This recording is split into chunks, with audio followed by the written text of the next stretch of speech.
요한계시록 4장 5장은 성경에서 가장 영광스럽고 아름다운 장면이 펼쳐지는 본문이라고 할 수 있습니다. 또 요한계시록에서도 가장 중요한 핵심 본문이라고 할 수 있죠. 요한은 환상 중에 하늘로 올라가게 됩니다. 거기서 온 우주를 통치하고 다스리시는 창조주 하나님의 영광과 그 보좌를 둘러싼 24 장로들, 네 생물들이 찬양하는 모습을 보게 되죠. 이 요한계시록 4장 5장에서 펼쳐지는 이 장면들은 단순히 먼 미래에 이루어질 일이 아니라 미래적이면서도 동시에 현재적인 의미를 가지고 있습니다. 물론 마지막에 새하늘과 새 땅이 임하고 하나님 나라가 온전히 완성되었을 때 우리가 보고 경험하게 될 모습이기도 하지만, 지금 이 땅을 살아가는 우리가 믿음의 눈을 들었을 때 볼 수 있는 지금 현재 그리고 영원히 벌어지고 있는 일을 하나님께서 우리에게 보여주시는 것이죠. 지금 로마의 압제 아래에서 반모섬에 유배된 상태로 있는 이 늙은 사도 요한에게, 그리고 그 핍박 가운데 혼란스러워하고 있고 두려워하고 있는 교회들에게 주님께서 이 환상을 통해서 믿음을 주시고 확신을 주시고 위로를 주시는 것입니다. 또 동일하게 이 어두운 시대를 살아가고 있는 우리에게 지금 이 역사를 주관하시는 분이 바로 우리의 아버지 하나님이시다, 우리 주 예수 그리스도시다 하는 것을 분명하게 보여주시는 것이죠. 우리가 이 오늘의 말씀을 통해서 믿음의 눈을 들어서 살아계신 아버지 하나님의 그 영광의 보좌를 보고 지금도 신실하게 말씀하신 대로 다스리시며 그 하나님의 뜻을 이루시는 예수 그리스도를 보게 되는 그 은혜가 풍성하길 주님의 이름으로 축복합니다. 먼저 우리 1절을 한 번 더 읽어보겠습니다. 시작. 내가 봄에 보좌에 앉으신 이의 오른손에 두루마리가 있으니 안팎으로 썼고 7인으로 봉하였더라. 아멘. 내가 봄에 요한이 보는 것이죠. 이제 뭔가 새로운 것을 보게 됩니다. 보좌에 앉으신 이의 오른손에 한 두루마리가 있는 것을 보았습니다. 그 두루마리에는 안팎으로 글씨가 쓰여져 있고 7인으로 봉하여져 있습니다. 그러니까 이 당시 이제 1세기 로마 문화 속에서 이제 안팎으로 글씨가 써져 있고 7인으로 봉하여져 있는 두루마리 하면은 대표적으로 떠오르는 게 이제 어떤 아주 중요한 계약서라고 할 수 있습니다. 그래서 뭔가 위조할 수 없도록 안팎으로 다 이제 기록을 해놓은 채로 이제 봉하는 것이죠. 그리고 아주 중요한 사람의 유언장 같은 경우도 이런 식으로 작성한다고 합니다. 이렇게 매우 중요한 어떤 책이, 이 당시에는 책이 두루마리 형식이었죠. 책이 하나님의 오른손에 있습니다. 그러니까 하나님의 그 강력한 주권을 상징하는 표현이죠. 그러니까 이미 4장에서 우리 하나님께서 보좌에 앉으신, 하늘 보좌에 앉으신 온 세상을 통치하고 다스리시는 주권자이다 하는 것을 분명하게 보았는데, 그 하나님의 오른손에 이 두루마리가 쥐어져 있는 것이죠. 그러니까 이 하나님의 통치와 다스림과 관련된 무언가라고 할 수 있습니다. 이 두루마리가 무엇인가에 대해서 여러 가지 의견이 있는데 이미 우리가 배웠기 때문에 우리 에베소서 1장 11절만 한번 읽어보도록 하겠습니다. 에베소서 1장 11절 함께 읽습니다. 시작. 모든 일을 그의 뜻의 결정대로 일하시는 이의 계획을 따라 우리가 예정을 입어 그 안에서 기업이 되었으니 아멘.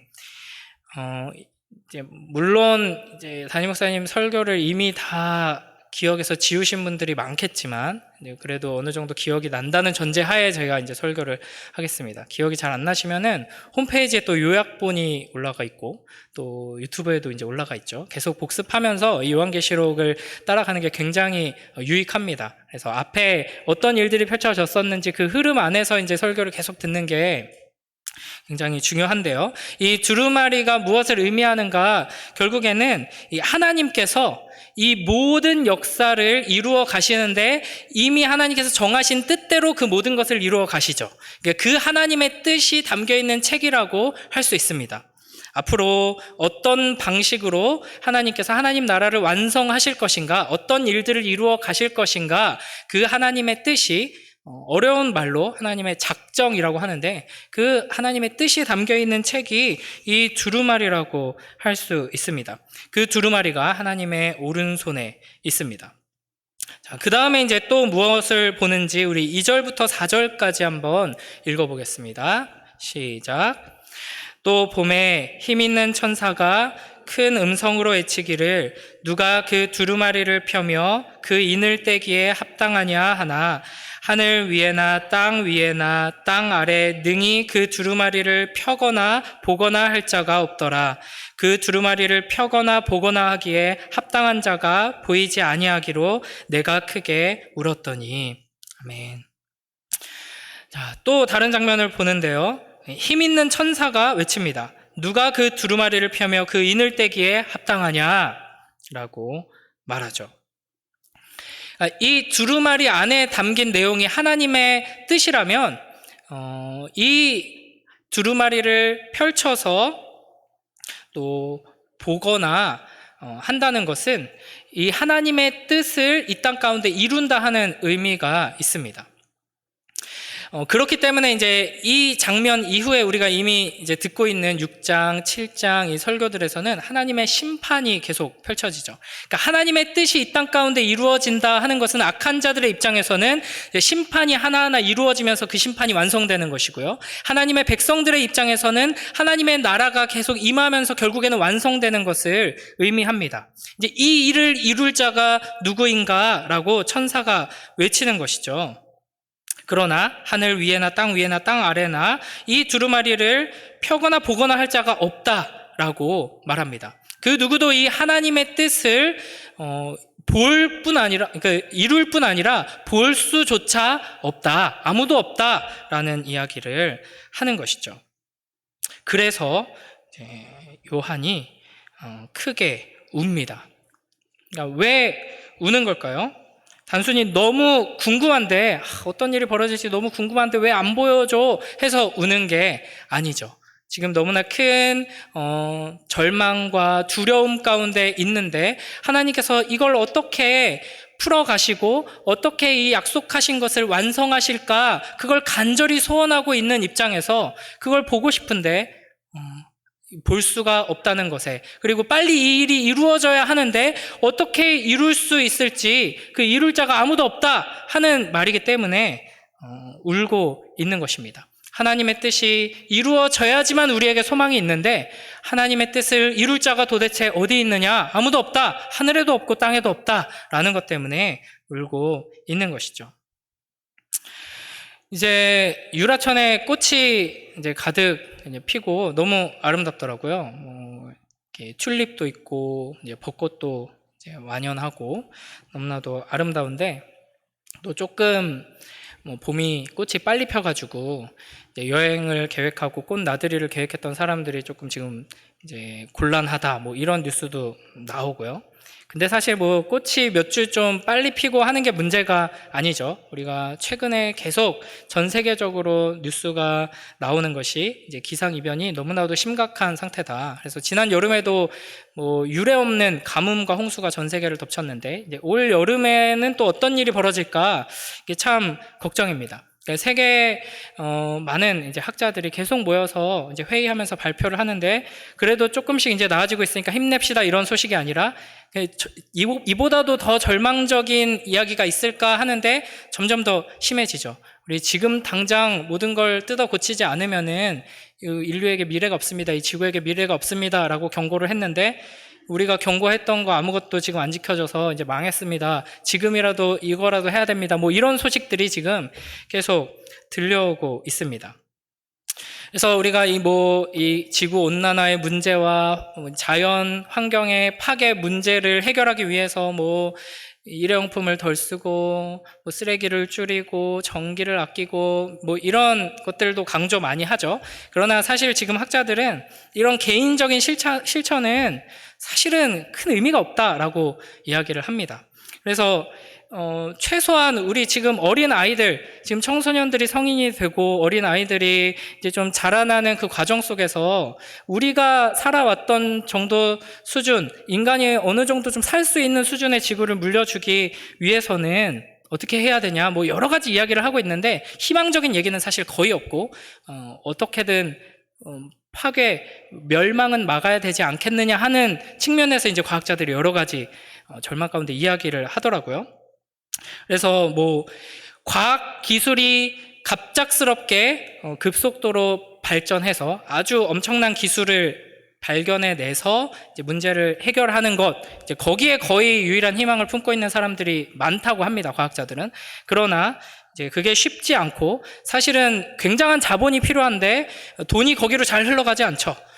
돈을 많이 운영할 수 있는 사람들이 미래를 위해서 또 후손들을 위해서 인류를 위해서 그것을 투자하지 않죠. 지금 당장 내 눈앞에 있는 이득을 위해서 돈을 굴리기 때문에 그 문제가 잘 해결되지가 않습니다.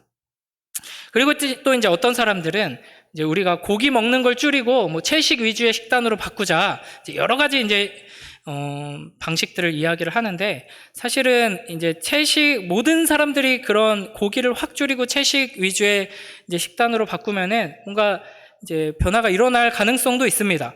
그러나 모든 사람들이 그렇게 하지 않죠. 그게 이제 인간의 한계고, 그렇게 한다고 해도 사실은 엄밀하게 따져보면 채식 식단을 하는 사람들을 위해서 작물을 기를 때 또 어마어마한 환경의 파괴가 일어나고, 또 동물을 죽이면 안 된다 이런 신념으로 막 채식을 강조하잖아요. 근데 고기는 안 먹지만 작물을 키우는 과정에서 또 뭐 두더지라든지 다람쥐라든지 토끼라든지 새라든지 이런 것들을 어마어마하게 죽일 수밖에 없는 현실이 우리의 현실입니다. 그러니까 과학기술이 굉장히 많이 발전하고 있죠. 그럼에도 불구하고 우리는 이 작은 바이러스 하나에 온 세계가 혼란에 빠지는 수준입니다. 그럼에도 불구하고 이제 인간을 복제하는 기술이 있다 라고 이야기할 정도까지 왔습니다. 그리고 이제 유전자를 이제 편집하는 기술이 이제 생겨났습니다. 그러면은 이제 우리가 질병을 이겨낼 수 있고 이제 많은 문제들을 해결할 수 있지 않을까라는 희망에 부푸는 사람들이 있는데, 사실은 이게 어떻게 보면 굉장히 위험할 수 있죠. 유전자를 편집해서 이제 앞으로 태어날 아이는 웬만한 질병과 웬만한 극한의 상황에서는 이제 이겨낼 수 있는 건강한 신체를 가지게 된다. 이론적으로는 지금 가능하다고 합니다. 그러나 그렇게 되면 어떤 일이 펼쳐질까요? 미래학자들이 얘기하는데 아마도 이제 인간이 완전한 계급사회가 될 것이다. 그래서 돈 있는 사람들은 키 크고 저처럼 잘생기고 이렇게 병에 걸리지 않고 운동 능력이 뛰어나고 지능이 높고 지적 능력이 아주 뛰어난 아이들이 되고, 이제 돈이 없는 아이들은 그냥 우리들처럼 그냥 어디가 아프고 어디가 부족하고 이런 사람들이 되는 것이죠. 그리고 뭐 지금도 이제 전쟁이 안 끝나죠. 그리고 전쟁이 끝날 기미가 보이지 않습니다. 뭐 이제 러시아가 갑자기 마음을 바꿔놓고 이제 평화 조약을 맺자라고 한들 전 세계 평화가 올까요? 전혀 그럴 소망이 없죠. 그러니까 이게 이제 인류 역사 속에서 계속해서 이와 같이 수많은 전쟁들과 수많은 기근들과 수많은 질병들과 인간은 싸워왔고, 그 안에서 수많은 사람들이 고통을 당하며 살아가고 있습니다. 그러니까 그렇게 보면 이 세상은 답이 없는 세상이죠. 그렇기 때문에 이 답이 없음을 아는 사람들은 하나님께서 우리에게 약속하신 그 축복을 열어서 현실 가운데 펼쳐 주셔야지만 우리가 위로를 받을 수 있고 소망을 발견할 수 있고 행복할 수 있다라는 것을 압니다. 그래서 요한은 이 두루마리가 펼쳐지기를 간절히 소원하면서 본 것이죠. 그러나 안타깝게도 천사는 그 인으로 이렇게 똘똘 감겨 있는 이 두루마리를 펼칠 사람이 아무도 없다라고 말합니다. 그래서 우는 것이죠.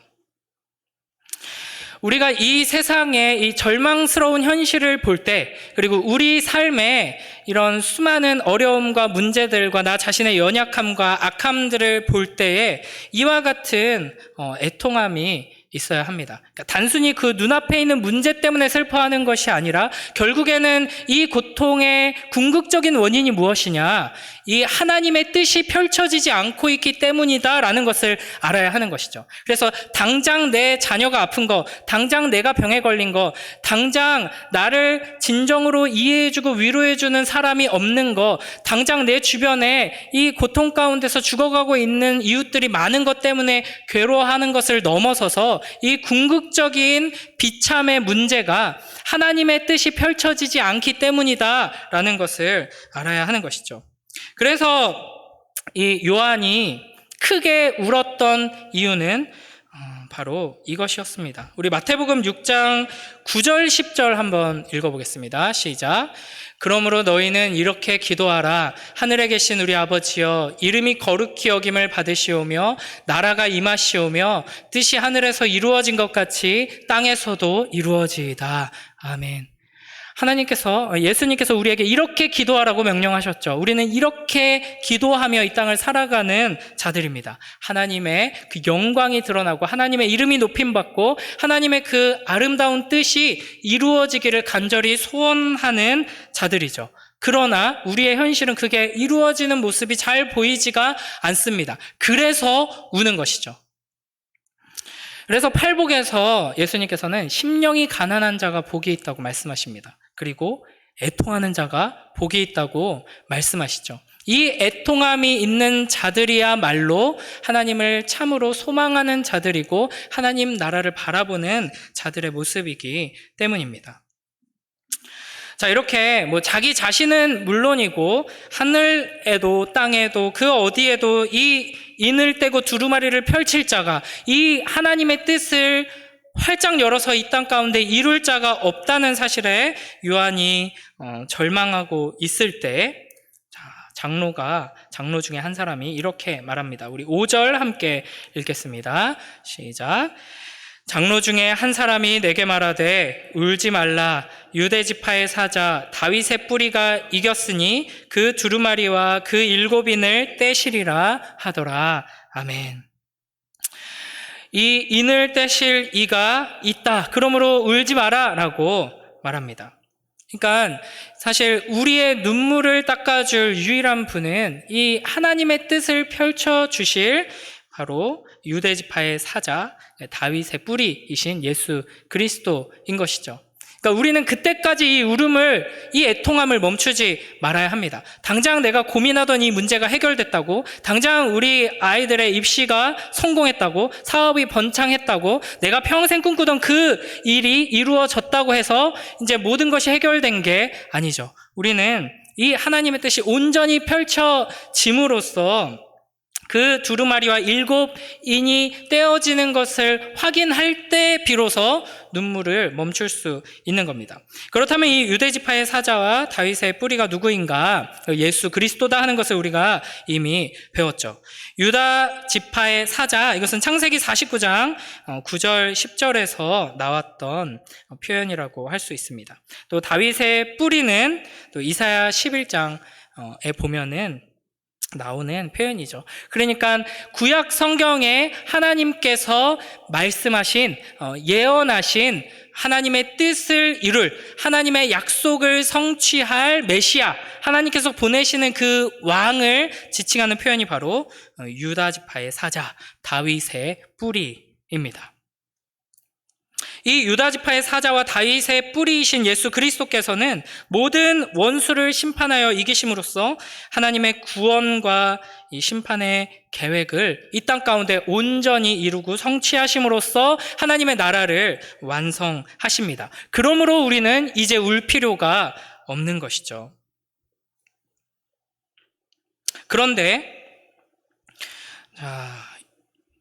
6절에 내가 또 보니, 이 표현이 이제 계속 반복되죠. 또 한 장면을 보게 됩니다. 우리 6절, 7절 말씀 함께 읽겠습니다. 시작. 내가 또 보니 보좌와 내 생물과 장로들 사이에 한 어린 양이 서 있는데 일찍이 죽임을 당한 것 같더라. 그에게 7뿔과 7눈이 있으니 이 눈들은 온 땅에 보내심을 받은 하나님의 7영이더라. 그 어린 양이 나와서 보좌에 앉으신 이의 오른손에서 두루마리를 취하시니라. 아멘. 그러니까 울지 마라. 유다 지파의 사자가, 다윗의 뿌리가 이 인을 다 떼고 하나님의 뜻을 이룰 것이다 라고 장로가 말해주니까 당연히 찾았겠죠. 그분이 어디 계신가 찾았을 것입니다. 그때 이 요한의 눈에 보인 것은 이 말대로라면 사자였어야 하는데 한 어린 양이 서 있는 것을 보게 됩니다. 그런데 그 어린 양이 사자보다도 훨씬 더 근육이 빵빵하고 사자에게 없는 어마어마하게 날카로운 뿔이 있고 이런 게 아니라 일찍이 죽임을 당한 것 같은 모습의 그런 양을 보게 됩니다. 그런데 또 그 양에게는 7뿔과 7눈이 있는 것이죠. 이 죽임당하신 어린 양은 또한 구약에서 우리가 이제 이미 잘 배웠는데요. 이 유월절 어린 양의 이미지와 또 이사야 53장에 고난받는 죽임당하는 그 어린 양의 이미지를 담고 있습니다. 그러니까 왜 하나님께서는 우리에게 어떻게 보면 성경에서 가장 중요하고 가장 영광스럽고 아름다운 한 장면을 보여주시는데 그 장면 가운데 구약 성경에 말씀하신 그 모든 하나님의 뜻과 계획들, 그 모든 약속들을 이루실 분에 대해서 보여주실 때 이 어린 양, 게다가 죽임당한 어린 양의 모습으로 보여주셨는가라는 것을 우리가 잘 생각해야 합니다. 이게 바로 성경의 가장 큰 역설이고 인류 역사 최대의 역설이라고 할 수 있습니다. 그러니까 우리가 왜 십자가를 사랑하고 십자가를 영광이라 말하는지와 동일한 의미인 것이죠. 그러니까 사실 모든 인간은 사자가 되기를 원하고 나를 사자로 만들어줄 사자가 우리의 구원자로 나타나길 원합니다. 그래서 예수 그리스도의 제자들은 예수님과 함께 그렇게 먹고 자고 다니면서 예수님의 그 놀라운 능력과 아주 어마어마한 지혜를 경험했음에도 불구하고 계속해서 예수님께서 이 로마를 물리치시고 다윗과 솔로몬과 같은 그 왕권을 다시 회복하실 정치적이고 군사적인 메시아로 왕으로 기대했던 것이죠. 그래서 거의 막판까지도 내가 좌의정이 되느니 우의정이 되느니 이런 것 가지고 고민하고 기대하고 따르고 있었습니다. 그게 사실은 모든 인간이 기대하는 메시아의 모습이죠. 그러나 이 사자이신 참된 사자이신 그리스도께서는 우리를 구원하시기 위하여서 이 땅 가운데 하나님의 뜻을 이루시기 위하여서 어린 양이 되셔서 죽으셨습니다.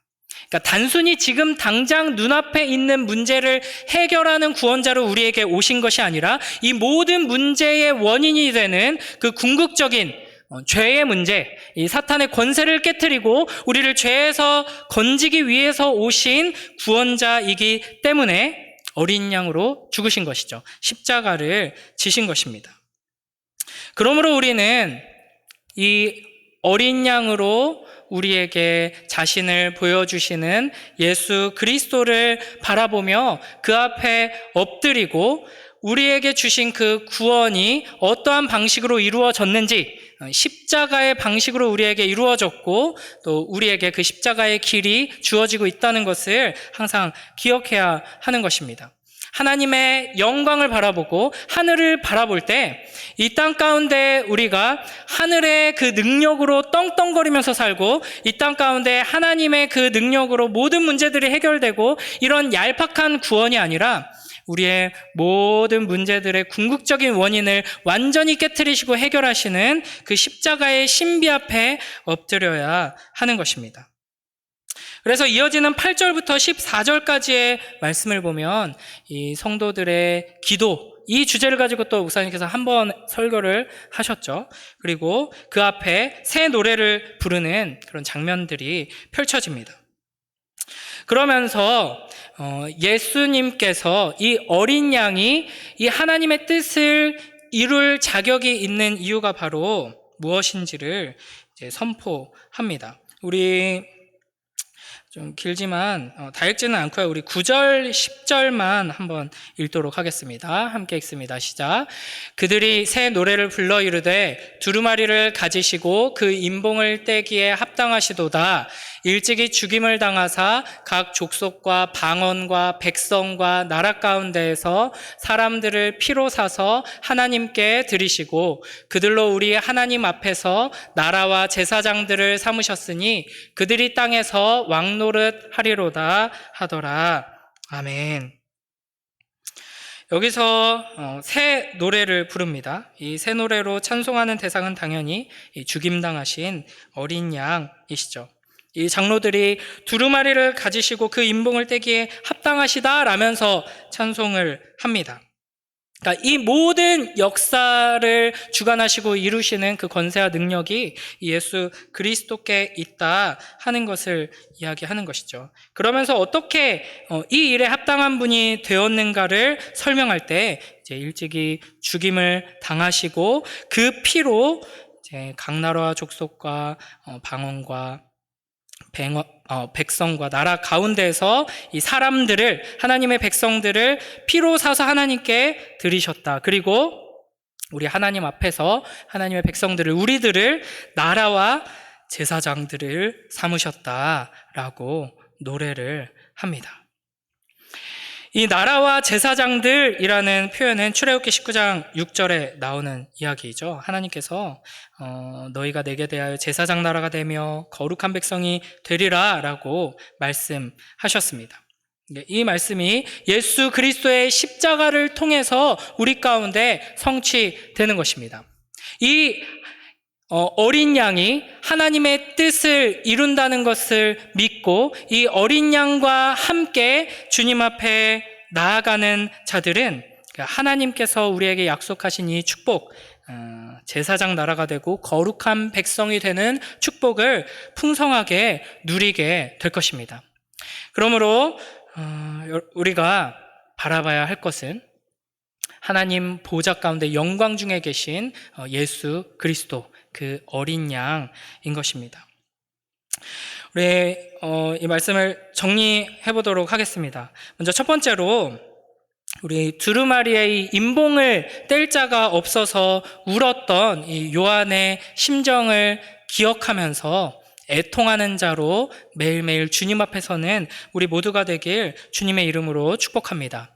하나님의 뜻이 이 땅 가운데, 나의 삶 가운데, 우리의 가정 가운데, 우리 교회 공동체 가운데 온전히 펼쳐지고 이루어지기를 소원하면서 그렇게 온전히 펼쳐지지 못하고 있는 지금 현실로 인하여서 두려워하고 애통해하고 안타까워하면서 기도하는, 그때 우리에게 하나님께서는 그 우리의 안타까워하는 마음과 눈물을 보시고 또 우리의 기도를 들으시고 우리로 하여금 이 모든 일을 이루시는 예수 그리스도를, 어린 양을 보게 하실 것입니다. 그 애통한 마음을 가지고 하나님 앞에 나아갈 때 우리는 예수 그리스도를 보게 될 것이고 예수 그리스도를 바라보며 붙들게 될 것입니다. 그때 우리 안에서 예수 그리스도께서 이 하나님의 놀라운 뜻과 계획을 이루어 가실 줄 믿습니다. 그리고 이 유대지파의 사자이신 어린 양께서 하나님의 뜻을 이루시는 방식이 무엇인가? 죽으신 것이다, 십자가를 지신 것이다 하는 것을 우리가 기억하며 주님께서 우리에게 하나님의 뜻이 온전히 이루어지는 하나님 나라의 축복을 누리도록 축복하기 위해서 우리를 이 십자가 앞으로 인도하시고 이 십자가의 길로 이끄신다 하는 것을 기억하며 매일매일 그 두루마리가 펼쳐져서 우리에게 이루어지기를, 또 그 두루마리의 말씀들이 우리에게 펼쳐져서 들려지기를 소원하면서 더욱더 부지런히 그 십자가 앞에 엎드리고 그 십자가를 바라보고 하나님 말씀에 귀 기울이는 복된 우리 모두가 되길 주님의 이름으로 축복합니다. 그럴 때 이 4장, 5장에 나오는 영광스러운 장면처럼 하나님의 영광을 보며 아름다운 찬양을 올려드리는 우리의 심령이 되고 우리의 삶이 되고 우리의 가정이 되고 우리의 공동체가 될 줄 믿습니다. 오직 예수 그리스도만이, 죽임당하신 어린 양만이 이 두루마리를 펼치신다 하는 것을 기억하면서 내 인생 앞에 놓인 여러 문제들, 우리의 가정을 위해 공동체를 위하여서 이 두루마리를 펼칠 수 없는 그 연약한 것들, 유한한 것들, 헛된 것들을 기대하고 매달리고 시간을 허비하는 것이 아니라 십자가 앞에 엎드려 기도함으로 참된 기쁨, 영원한 소망 안에서 살아가는 복된 우리 모두가 되길 주님의 이름으로 축복합니다.